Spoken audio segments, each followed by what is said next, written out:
My story is an American story. I am a native of Sierra Leone. I am a citizen.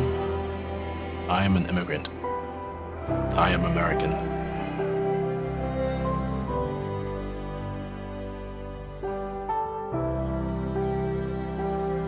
It's a great pleasure for me to welcome you all to this year's Nobel Prize Award ceremony.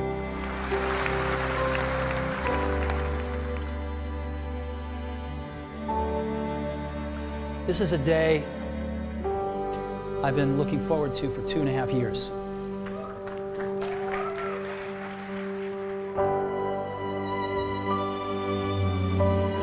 Since the coronavirus outbreak started affecting people financially, the church has been feeding families. The lead pastor says after Monday's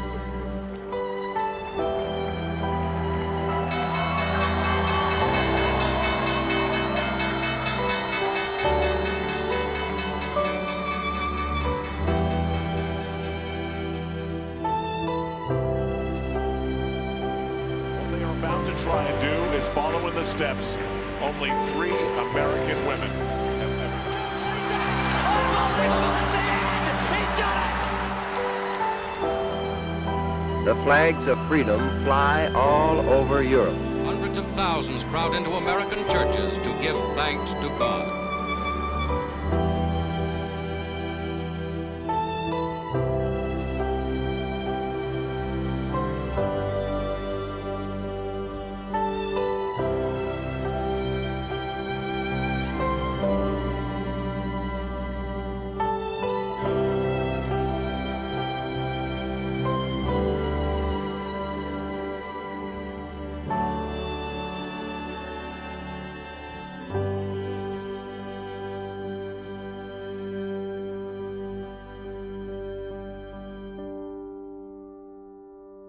I'm finally facing it all, fearless.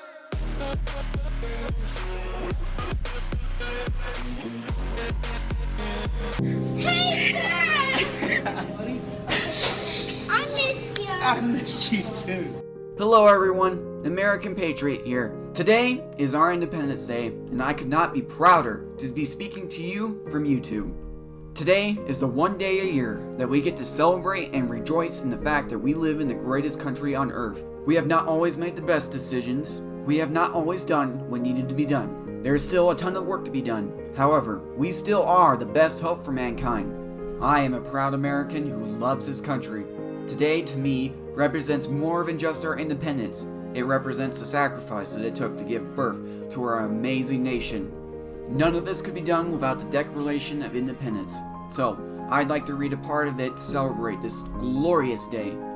When, in the course of human events, it becomes necessary for one people to dissolve the political bands which have connected them with another, and to assume among the powers of the earth the separate and equal station to which the laws of nature and nature's God entitled them.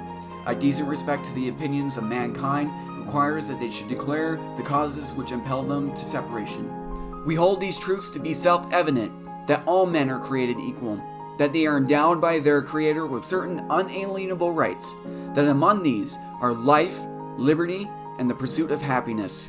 That to secure these rights, governments are instituted among men, deriving their just powers from the consent of the governed, that whenever any form of government becomes destructive of these ends, it is the right of the people to alter or to abolish it, and to institute new government, laying its foundation on such principles and organizing its powers in such form as to them shall seem most likely to affect their safety and happiness. Prudence, indeed, will dictate that governments long established should not be changed for light or transient causes, and accordingly all experience hath shown that mankind are more disposed to suffer while the evils are sufferable than to right themselves by abolishing the forms to which they are accustomed. But when a long train of abuses and usurpations, pursuing invariably the same object, evinces a design to reduce them under absolute despotism, it is their right, it is their duty to throw off such government and to provide new guards for their future security. Such has been the patient sufferance of these colonies, and such is now the necessity which constrains them to alter their former systems of government.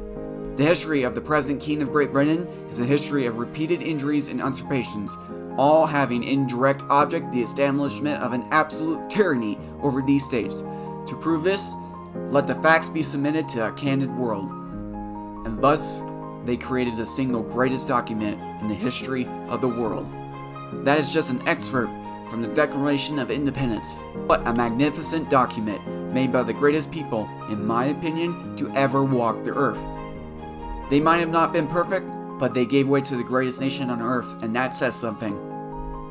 Today, celebrate our nation's birth with your family, your friends, and remember the sacrifice and the true privilege it is to live in a nation like ours.